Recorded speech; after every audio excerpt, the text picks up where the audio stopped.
Bapak Ibu hadirin yang kami hormati dan selanjutnya kita akan masuk dalam penyampaian materi kunci. Kesempatan pertama ini akan disampaikan oleh Kepala BPSDM Kemendagri Republik Indonesia dengan judul Kebijakan Pengembangan Kompetensi ASN di lingkungan pemerintah daerah berdasarkan Undang-Undang Nomor 20 Tahun 2023. Untuk itu Bapak Ibu hadirin kami hormati, kita undang bersama yang terhormat Bapak Dr. Sugeng Haryono MPD, Kepala BPSDM Kemendagri Republik Indonesia. Kami haturkan.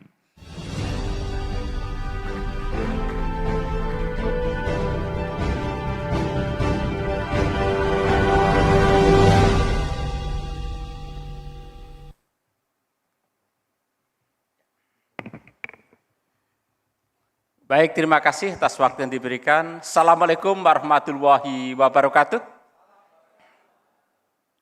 Selamat pagi, salam sejahtera untuk kita sekalian.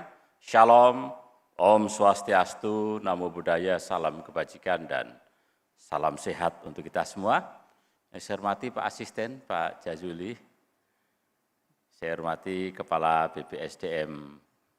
Ini banyak yang hadir langsung ini, tentu saja Sohibul Hajat, ya, Pak Ramlianto, Kepala BPSDM Provinsi Jawa Timur, kemudian jauh dari Papua Pak Niko, ya, dari Kaltara, ya, dari Kaltim, Bu Nina, dan teman-teman semua, Ibu Prof, Universitas Sudiutomo, dan Bapak Ibu sekalian yang mohon maaf tidak bisa saya sebutkan satu persatu, para peserta rapat koordinasi.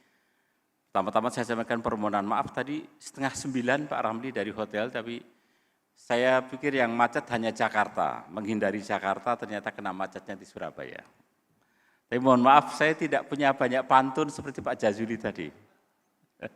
Jadi saya akan langsung ke materi dan saya pikir Bapak Ibu sekalian pertemuan ini sangat penting dan kami atas nama Kementerian Dalam Negeri, terutama BPSDM Kemendagri menyambut baik dan mengapresiasi pelaksanaan kegiatan ini. Sekaligus nanti insya Allah ada beberapa hal yang perlu kita tindak lanjuti sebagai bagian dari respon kita atas beberapa regulasi dan kemudian antisipasi kita terkait dengan beberapa hal yang akan terjadi ke depan.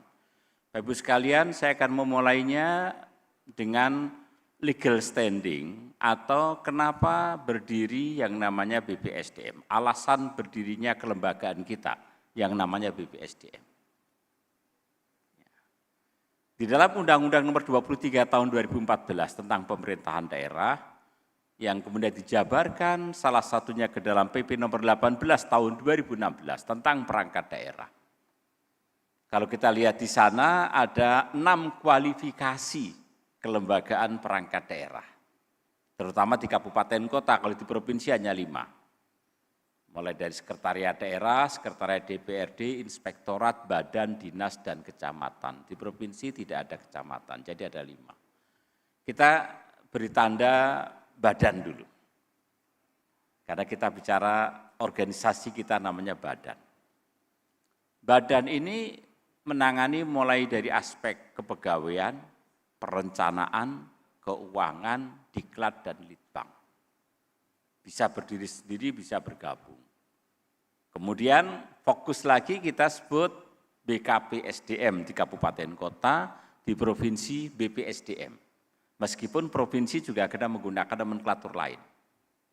Badan sesuai dengan latar belakang pembentukannya adalah unit organisasi yang mensupport, memberikan dukungan kepada seluruh manajemen pemerintahan di daerah. Dan kalau kita bicara pada lingkup pendidikan dan pelatihan, maka kemudian lanjut coba terus ada perubahan. Dari tadi badan sebutannya untuk diklat tidak harus kita bertahan dengan nomenklatur lama namanya badan diklat. Kalau dulu badan diklat kita lebih pada tugas fungsi melaksanakan pendidikan dan pelatihan. Core bisnis kita adalah melaksanakan pendidikan dan pelatihan ketika masih namanya badan diklat di sini. Tapi begitu kita berubah organisasi menjadi BPSDM, Badan Pengembangan Sumber Daya Manusia, maka ini pasti bukan sekedar perubahan nomenklatur organisasi. Kalau anak muda bicara perubahan casing, pasti bukan sekedar berubah casing. Ada substansi mendasar yang berubah bahwa kita tidak lagi sekedar menjadi lembaga yang menyelenggarakan pendidikan dan pelatihan, lebih dari itu. Paling tidak di dalamnya misalnya bagaimana kita terkait dengan pengembangan SDM dalam arti yang luas. Terutama pengembangan dalam konteks kompetensi, termasuk sertifikasi untuk pengembangan kapasitas individu dan organisasi. Nanti saya akan elaborasi berikutnya. Baru kemudian di dalam perkembangan berikutnya ini tidak berubah nama kelembagaannya, tetapi manajemen pengelolaannya berubah. Dari pengembangan sumber daya manusia kemudian berubah menjadi corporate university. Ini lebih luas lagi. Dimensinya yang tadi pada aspek pengembangan sumber daya manusia ditambah dengan budaya organisasi. Masuk ke situ.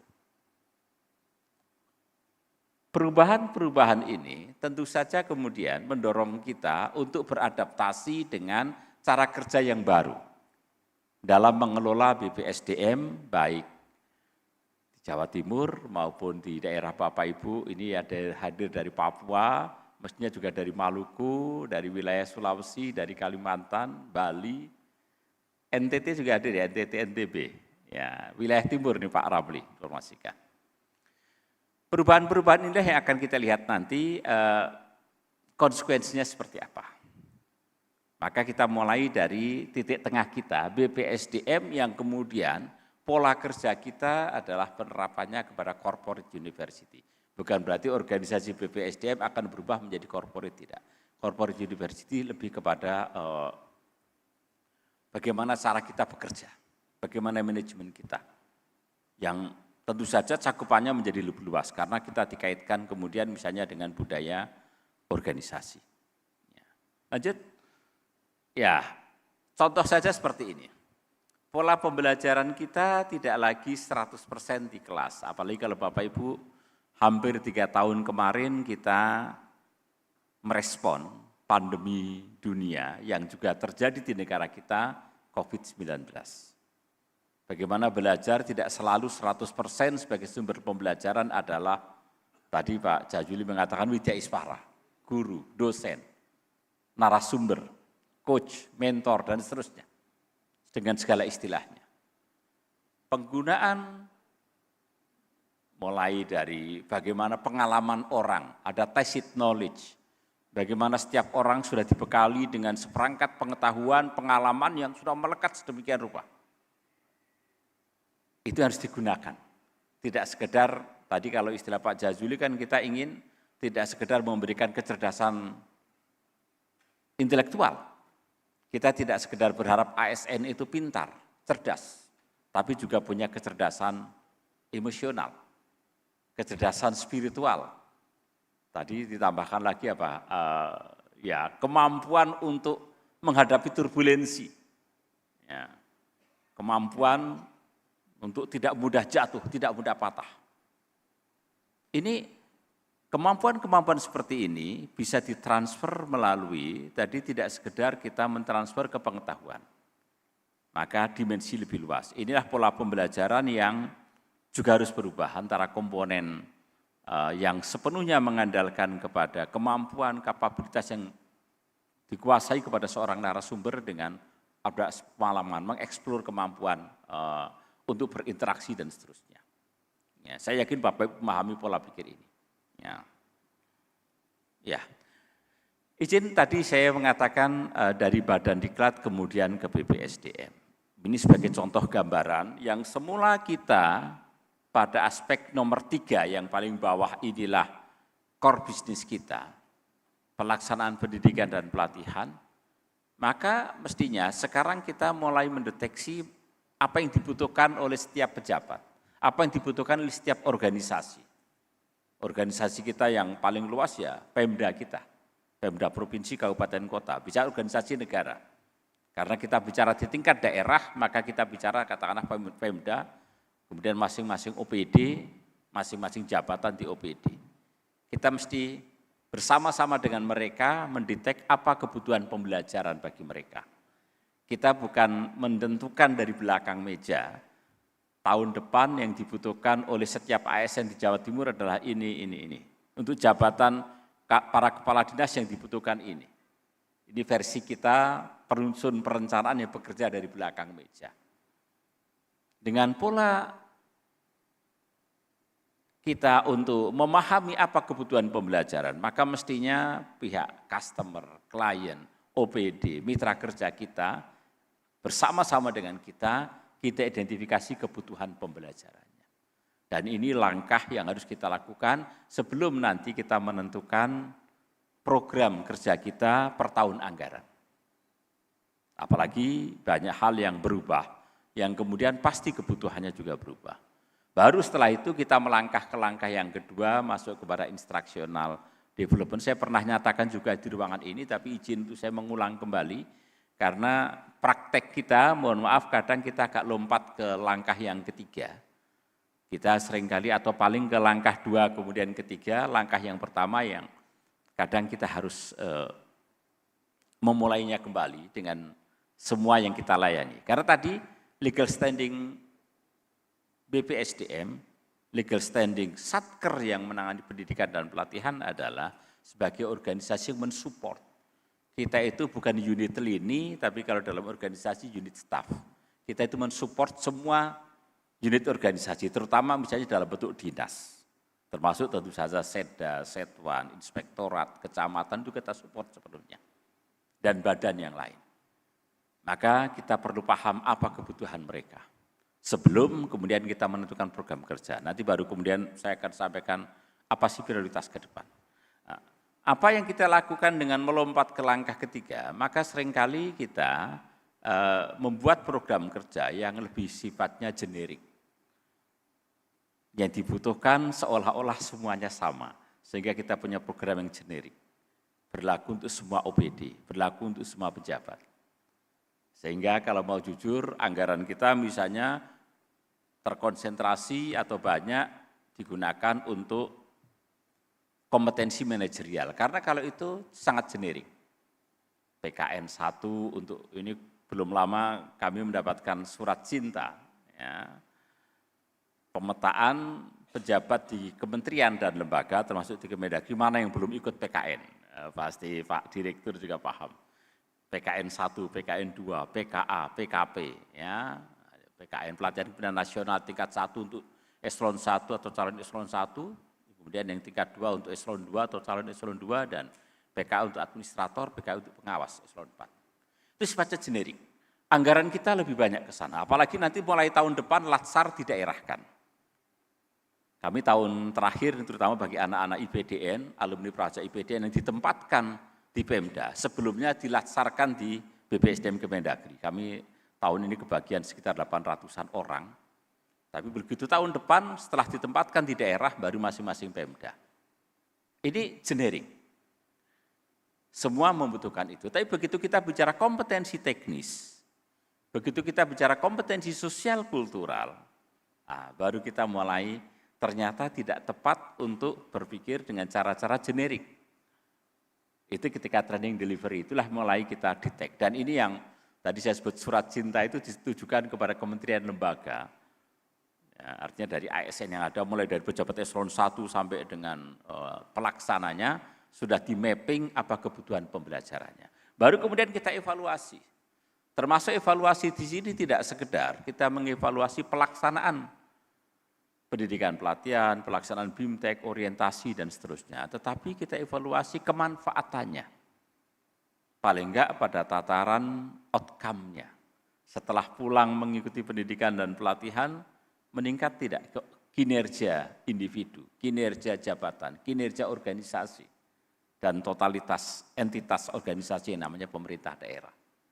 Inilah sebetulnya yang kita lakukan ketika kita bicara tentang pengembangan sumber daya manusia. Tambah lagi tadi pada dimensi budaya, ketika kita bicara corporate university.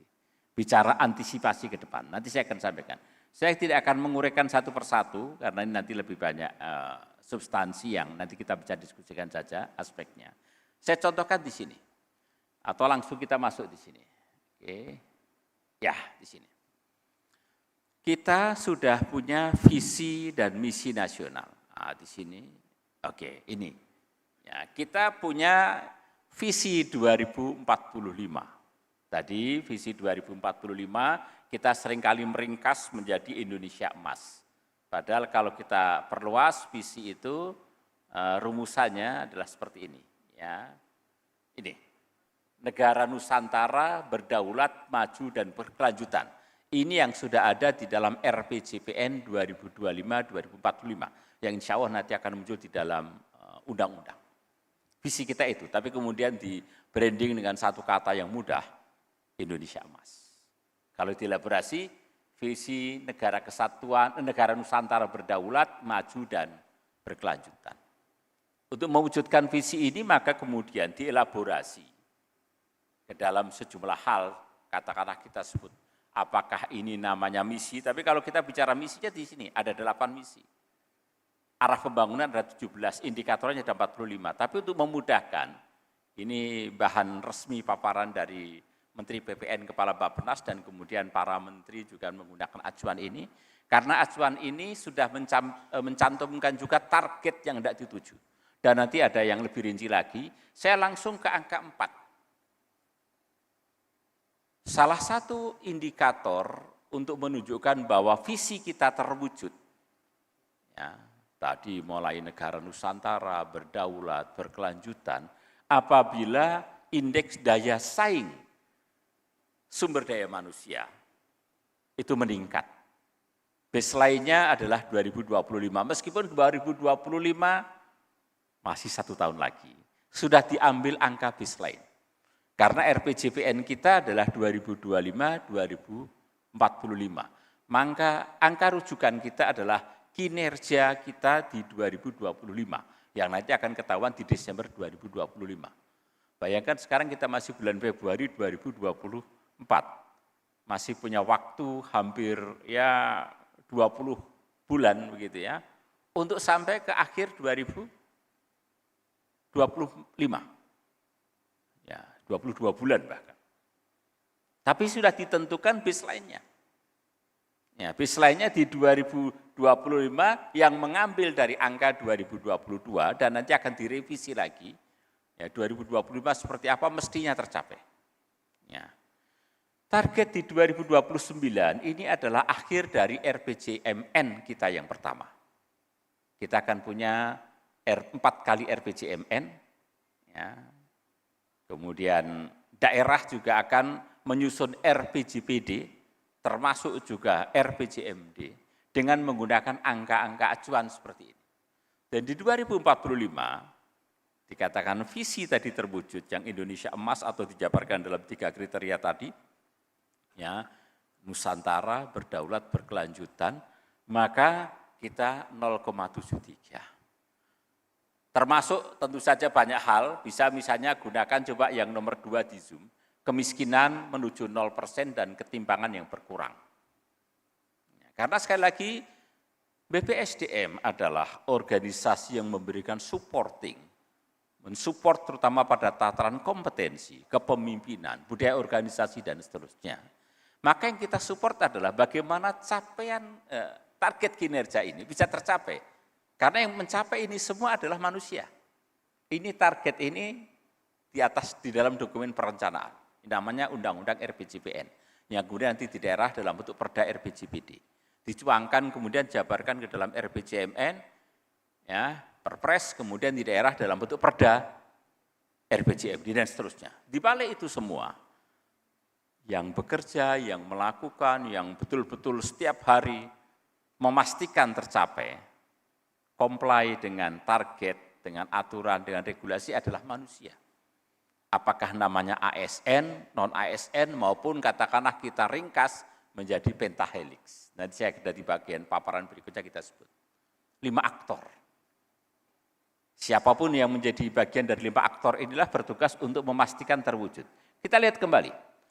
BPSDM memberikan dukungan support pada aspek kompetensi, sertifikasi, bagaimana berubah budaya organisasi, bagaimana berubah kepemimpinan untuk mencapai target. Misalnya, oke, coba di yang nomor 2 tadi, ke atas. Ya, kemiskinan. Tingkat kemiskinan kita bisa Bapak Ibu lihat berapa persen, ya. Kemudian kita Bapak Ibu bisa diperkecil, ya, angkanya. Bayangkan kita menuju ke 0% dan sampai 2045 kita berharap paling tinggi adalah 0,8% dari total penduduk kita. Sekarang masih berkisar antara 6 sampai dengan 7%. Meskipun kalau kita bicara kemiskinan ekstrim, targetnya 2024 ini adalah 0%. Kemiskinan ekstrim. Di sini kita bicara kemiskinan secara umum. Kemiskinan ekstrim target kita adalah 0%. Yang alat ukurnya saya yakin apalagi kalau dari ekonomi kita menggunakan acuan yang sama dengan purchasing power parity yang untuk ukuran disepakati. Bagaimana mengukurnya saya pikir kita bisa diskusi lain, tapi di sini target kemiskinan ekstrim itu 0% di 2024, tapi kemiskinan secara umum adalah di angka 0,5 sampai maksimal 0,8% di 2045. Dengan posisi sekarang rata daerah, saya nggak tahu Pak Jazuli kalau Jawa Timur kayaknya makmur semua ya. Insya Allah. Tapi masih berapa persen kira-kira penduduk miskin di sini? Ya? Ekstrim 0,86, tapi kemiskinan yang umumnya ya 10. Total penduduk berapa? 82 juta, berarti 8,2 juta masih miskin. 8,2 itulah 82 asumsikan, jumlah penduduk kan pasti bergerak, nggak mungkin jadi 82. Di 2045 atau kondisi saat ini adalah kondisi 2045, maka mestinya jumlah orang yang miskin yang ada di Jawa Timur, katakanlah kita ambil angka tengah menjadi 0,65 dikalikan 82 juta. Sekarang 10%. Dan sekali lagi apa yang mesti dilakukan oleh kita, maka nanti kita bicara di berikutnya, memberikan support dalam bentuk kompetensi yang harus dikuasai oleh setiap ASN katakanlah. Kenapa ASN? Karena ASN inilah fungsi nomor 1 adalah pelaksana kebijakan publik. Kebijakan publiknya ini salah satunya. Undang-undang RPJPN, Perpres RPJMN, Perda RPJPD, Perda RPJMD, ya. Kemudian ada Renstra OPD, itulah kebijakan publiknya, public policy-nya. Siapa yang melaksanakan? Di dalam Undang-Undang ASN dikatakan ada 3 fungsi ASN. Fungsi nomor 1 ASN adalah pelaksana kebijakan publik. Kebijakan publiknya bagus, targetnya bagus. Tapi siapa yang melaksanakan, itulah yang akan menjadi penentu. Dan penentu ini menjadi berhasil atau tidak, manakala BPSDM bekerja kita dengan optimal, sungguh-sungguh untuk memastikan setiap orang punya seperangkat kompetensi, sertifikasi syukur yang berlaku global, begitu, untuk melaksanakan tugas dengan benar. Contoh saja misalnya begini, kebijakan satu data, ini agak rame di debat pilpres ya, kita tidak masuk ke sana. Untuk sampai menentukan tadi yang misalnya Pak Asisten Pak Ramli juga Kepala BPSDM juga menyatakan tadi 10%. 10% yang 8,2 juta itu siapa? Sebarannya di mana? Kenapa mereka miskin? Karena treatmentnya berbeda. Yang 8,2 juta kalau dibuka peta Jawa Timur, yang 8,2 ini ada di mana? Berapa, di mana paling banyak titiknya? Mengapa mereka miskin? Treatment kita berbeda. Ini membutuhkan kemampuan untuk kita menentukan target sasaran pembangunan kita, kebijakan kita. Dan ini bisa diperoleh ketika kita melaksanakan berbagai program pengembangan kompetensi. Jadi tidak serampangan, begitu punya anggaran sudah semua dipukul rata. Padahal beda. Mereka yang miskin karena faktor yang memang tidak memungkinkan untuk mandiri, udah lansia, sudah begitu tambah lagi difabel, ya sudah lansia difabel, ya kecuali masih muda atau tinggal sendiri. Beda treatmentnya dengan mereka yang baru terkena PHK.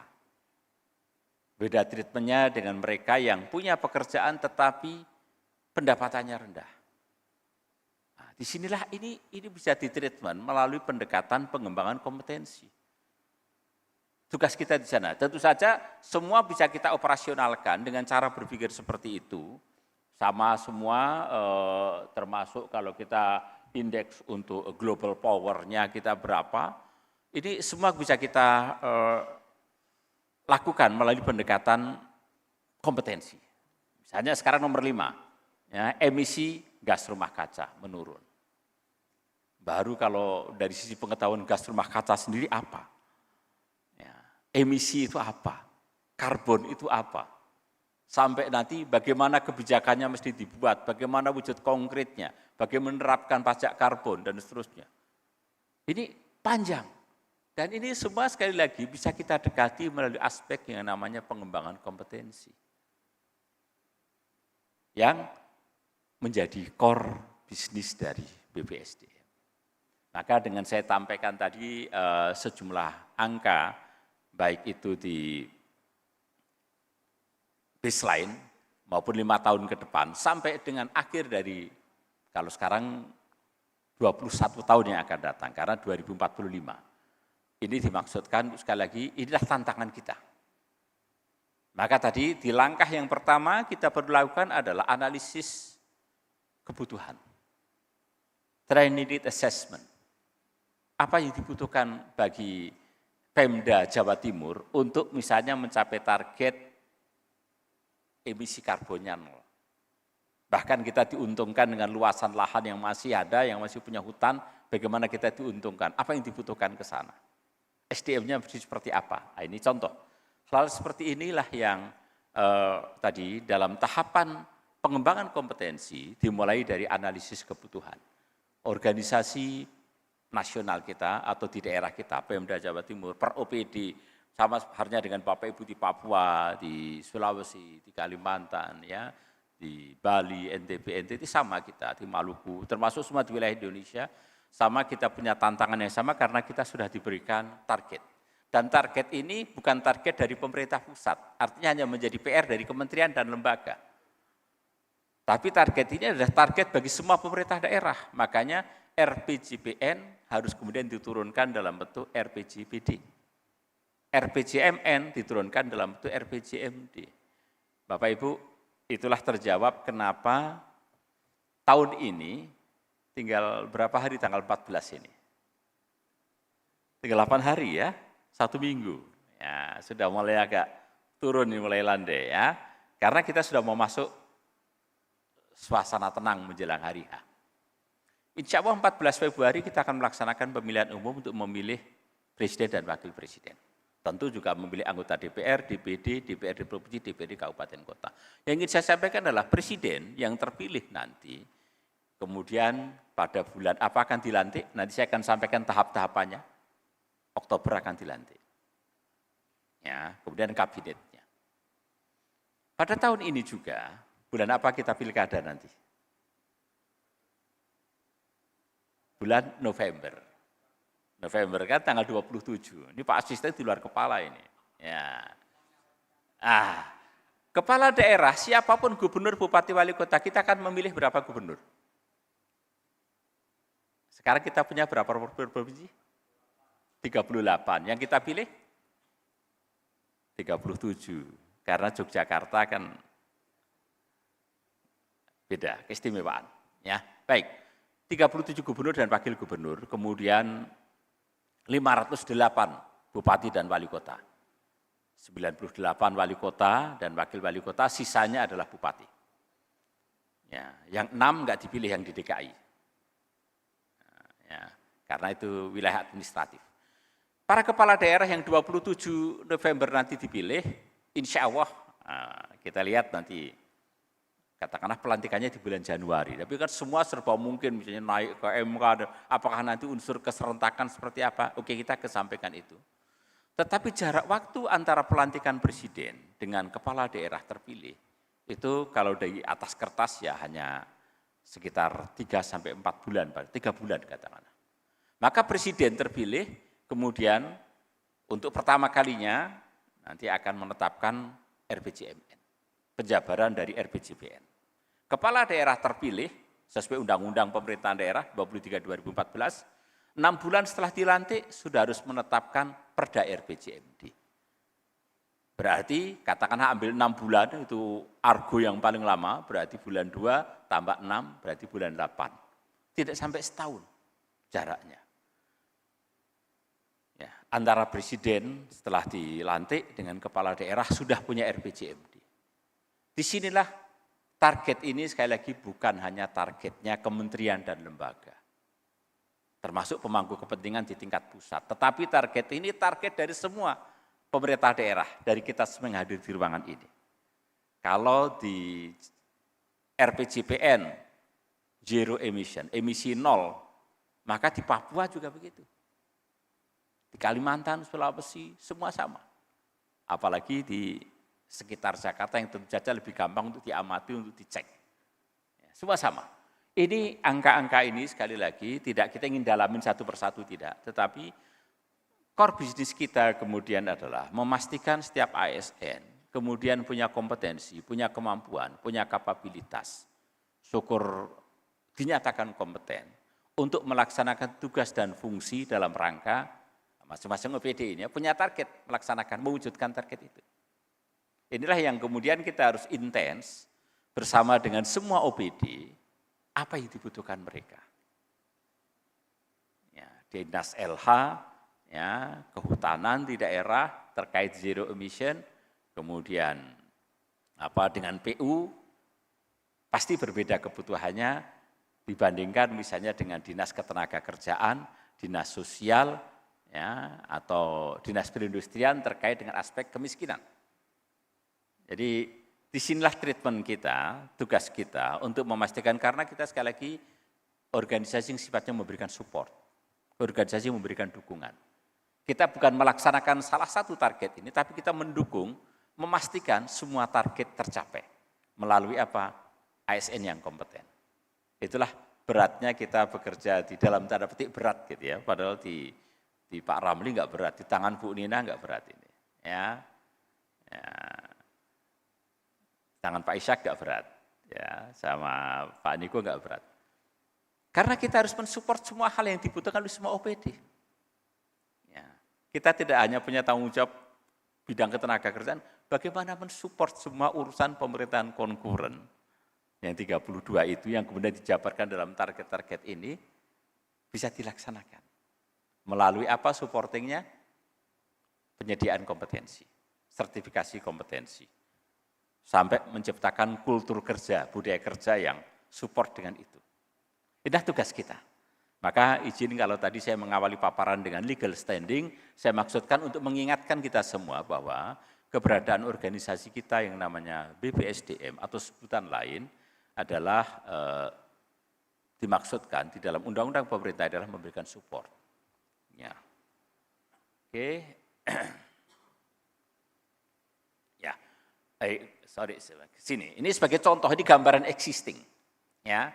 Kalau tadi kan gambaran idealnya, ini gambaran existingnya. Saya berikan box di sini misalnya, ya. Sebagai contoh, boleh ini diperbesar yang paling box. Nah, contoh di sini. Nah, untuk fungsional, untuk kompetensi teknis, ya, kompetensi teknis misalnya. Ya. Sulawesi banyak sekali potensi perikanan. Ya. Tapi apa yang terjadi? Hanya 0,1% ASN di Sulawesi dengan latar belakang pendidikan adalah perikanan. Bali, yang pariwisata luar biasa itu, ya, konon katanya tempat honeymoon terbaik nomor 1 dunia adalah Bali. Ini hasil survei, betul nggak ini? Kalau yang dari Bali. Ya, ini ada satu survei, lembaga survei dunia yang mengatakan tempat honeymoon ada 10, itu nomor 1 adalah Bali. Tapi kita lihat, hanya 0,5% ASN di Bali dengan latar belakang pendidikan pariwisata. Ini artinya apa? Treatment yang kita berikan sesuai dengan potensi yang ada, belum pas. Masih tadi sifatnya generik. Mestinya adalah kita mulai masuk ke yang sifatnya spesifik. Ya, tidak semua penyakit cocok dengan obat A. ya one fits for all, tidak bisa, ya. Tapi harus sesuai dengan treatment kita. Oke, lanjut. Saya pikir ke sini ya. Ya, maka Bapak Ibu, mohon maaf saya agak lompat sedikit. Ya, bagaimana strategi kita dengan PR yang tadi yang kita sampaikan dengan target 2045-2029. Saya sampaikan di sisi sebelah kiri. Yang perlu kita lakukan adalah kolaborasi lintas KLD, kementerian, lembaga pemerintah non kementerian, daerah. Bahkan kemudian bisa kita extend kolaborasi pentahelix. Kolaborasi ini Bapak Ibu, karena resource kita pasti terbatas. Apakah resource yang namanya, tadi Pak Jazuli mengatakan Wijaya Iswara. Ya, orangnya kita yang memahami itu terbatas. Tetapi dengan kolaborasi kita menjadi lebih mudah. Tersedia sumber daya yang pas sesuai dengan kebutuhan organisasi kita. Ya. Dan kolaborasi ini sekarang diperluas tadi menggunakan istilah 5, ada mulai dari pemerintah, dunia perguruan tinggi, maka terima kasih tadi saya bisa melihat akan nyontoh Pak Ramli juga nanti, ya kolaborasi dengan perguruan tinggi. Minggu kemarin saya kedatangan tamu Dekan Fakultas Ilmu Administrasi UI yang mau mengajak berkolaborasi. Nanti saya akan bicara dengan Pak Dirjen Keuda karena banyak program studi dan hal-hal lain yang bisa dikolaborasikan dengan UI misalnya. Contoh saja. Nah, ini aktor yang kedua, perguruan tinggi. Aktor pertama pemerintah. Aktor ketiga dunia usaha. Dunia usaha juga mulai, Bapak Ibu, apa yang sebetulnya mereka mau investkan di daerah, pasti harus tersedia SDM, operatornya di lapangan. Maka disitulah kita perlu dengan dunia usaha. Kemudian baru dengan masyarakat luas, ya, termasuk organisasi-organisasi masyarakat dan media massa. Ini kolaborasi, ya, kolaborasi pada tataran pentahelix. Kemudian, ini PR sebetulnya sudah lama sekali kita berharap kita punya yang namanya kanal Merdeka Belajar. Kalau selama ini, terutama ini ibu-ibu, kalau mau belanja sesuatu, kita sudah punya marketplace. Harganya sangat kompetitif. Ya, harga kompetitif, ya kualitasnya juga pasti kompetitif. Bagaimana kalau kita punya hal seperti itu? Ini yang kami impikan sejak 2022, saya memang ya masih harus terus berkolaborasi lintas KL. Kita punya semacam marketplace untuk pengembangan kompetensi. Dan setiap orang bisa mengakses mana yang sifatnya berbayar, mana yang gratis. Mestinya itu yang harus kita lakukan dengan Merdeka Belajar. Bayangkan kalau ASN ada di pulau terluar, terdepan, ya, di perbatasan, kemudian harus belajar dengan cara-cara konvensional, harus di kelas, sangat mahal. Dan kesempatan itu mungkin enggak datang. Sekarang apalagi namanya kewajiban. Kalau dulu kan punya hak. Ya, ASN di dalam Undang-Undang 20, hak untuk dikembangkan kompetensinya. Sekarang tidak, wajib. Ya karena sudah wajib, maka kita memfasilitasi. Ini yang kami terus duduk bersama dengan kementerian lembaga, terutama bersama juga dengan LAN, untuk memastikan kita punya semacam marketplace untuk pengembangan kompetensi yang orang tinggal memilih di situ. Nanti bisa berbasis urusan, atau misalnya kalau kita klik bidang pendidikan, maka semua hal, Bangkom bidang pendidikan, klik bidang kesehatan, semua hal terkait itu. Mestinya disitulah bayangan kita, dan ini ternyata tidak mudah untuk sampai ke sana. Meskipun Kementerian Dalam Negeri sudah membuktikan ini itu dua hal dan alhamdulillah berhasil. Paling enggak misalnya Kemendagri sekarang punya hub SIPDRI, ya ini Pak Hendriwan. Ini kan hubnya, ya, menjadi aplikasi umum. Kalau kita bicara tentang perencanaan pembangunan, bicara keuangan daerah, bicara informasi pemerintahan daerah lainnya, maka semua hal sudah ada hubnya. Tidak bisa lagi membuat aplikasi dari Pemda, dari kementerian, lembaga, membuat aplikasi yang terkait perencanaan enggak boleh. Harus masuk SIPDRI. Semua sudah masuk ke sana. Semua aktor, mau DPRD, mau OPD, mau kepala daerah sudah masuk ke sana. Nah, seperti inilah bayangan kita akan lakukan untuk marketplace pengembangan kompetensi, termasuk sertifikasi kompetensi. Ya. Strategi berikutnya tentu saja Bapak Ibu, di dalam undang-undang ASN maupun di dalam undang-undang pemerintahan daerah, ada kompetensi yang masih harus terus-menerus kita kembangkan yang namanya sosial kultural. Jangan salah loh, kompetensi sosial kultural ini sangat memberikan dukungan yang signifikan untuk kemajuan suatu bangsa, suatu daerah atau suatu entitas, termasuk korporasi. Ya, membangun korporasi yang baik ternyata tidak selalu direkrut dari tenaga-tenaga terbaik, tapi dari budaya organisasi yang sudah baik. Dan itulah di daerah kita sudah punya kearifan lokal. Di daerah punya kompetensi sosial kultural.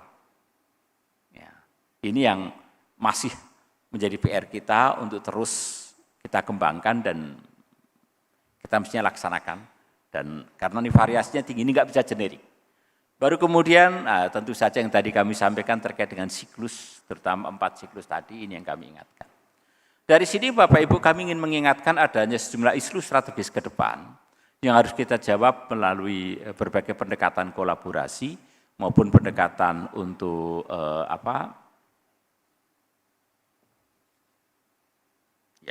pendekatan kolaborasi maupun pendekatan tadi siklus pengembangan sumber daya manusia.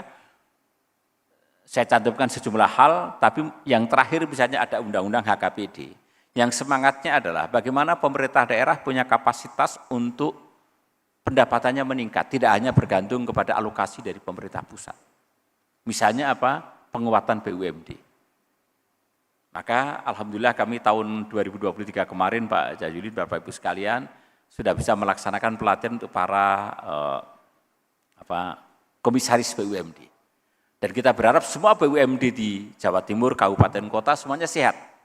Sehatnya diukur dari mana? Berkontribusi pada pendapatan. Tidak terus-menerus membebani dari sisi belanja daerah melalui subsidi terus. Tapi harus menjadi sehat. Ini contoh. Dan untuk itu pasti diperlukan pengetahuan. Sedikit saja, 2 minggu lalu saya ikut pelatihan komite audit. Bersama para komisaris independen dari berbagai BUMN, saya ikut pelatihan komite audit yang ternyata sekali lagi sudah ada syarat bahkan sekarang dari Menteri BUMN dan OJK harus punya sertifikasi untuk di bidang komite audit yang berlaku internasional. Ini contoh.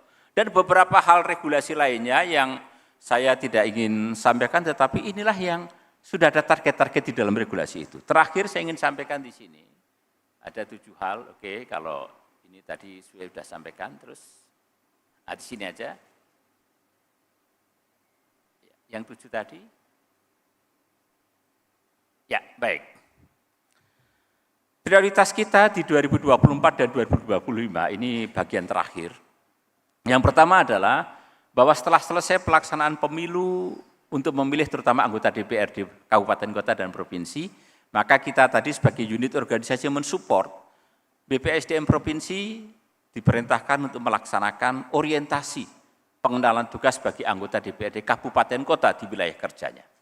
Silakan mau dilaksanakan di mana, tidak diatur, tetapi pelaksananya adalah BPSDM Provinsi. Maka kita perlu TOT, perlu memastikan tersedia. Dan targetnya adalah akhir tahun ini sudah selesai.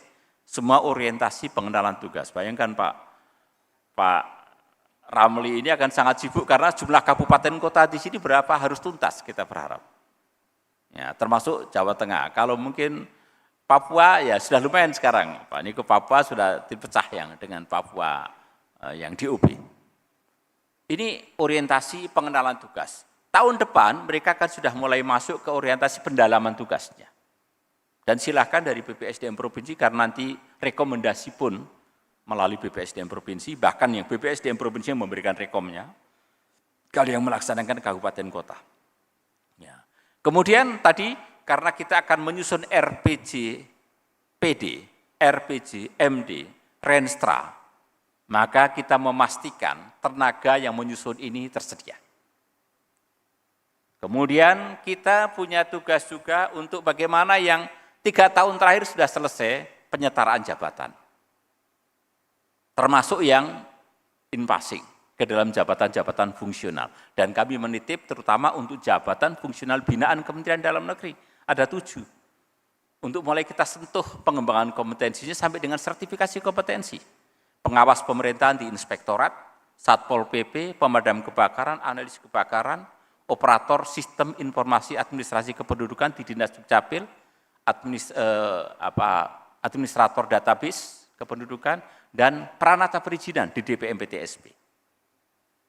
Kemudian tentu kami berharap juga Diklat BIM Pemdagri, terutama bagi semua kepala OPD, dan kita lihat nanti kepala daerah begitu dilantik, enggak lama kemudian biasanya ada perputaran, maka siapapun pejabatnya kita enggak masuk ke sana, tetapi yang harus kita pastikan mereka kompeten untuk mengelola pemerintahan.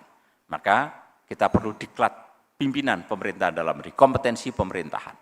Dan terakhir, alhamdulillah beberapa waktu lalu Bapak Menteri Dalam Negeri sudah menerima tamu dari Singapura dan kami akan tindak lanjuti. Ini arahan dari Bapak Menteri, cara belajar yang paling cepat adalah bagaimana kemajuan di suatu negara kemudian kita replikasi ke tempat kita. Maka kita pola-pola belajar dengan lesson learn, best practices, terutama dalam hal layanan publik. Misalnya, kenapa Singapura? Karena dekat dan kulturnya sama, kultur Melayu dalam tanda petik. Daripada kita mesti belajar ke tempat lain yang kulturnya berbeda. Alamnya juga relatif sama. Maka kita bisa mentransfer itu. Dan insya Allah mudah-mudahan tahun ini nanti kami sudah bisa melaksanakan untuk para sekda. Kalau nanti sekda menugaskan Pak Asisten Pak Jajuli juga boleh kan gitu ya. Nah, kepala OPD untuk nanti kita belajar lesson tahun depan baru untuk para kepala daerah. Ya. Saya pikir demikian hal yang dapat kami sampaikan dengan senang hati kalau nanti Bapak Ibu kita akan berkolaborasi bersama untuk bisa melaksanakan tugas fungsi kita dengan baik. Demikian terima kasih. Wassalamualaikum warahmatullahi wabarakatuh.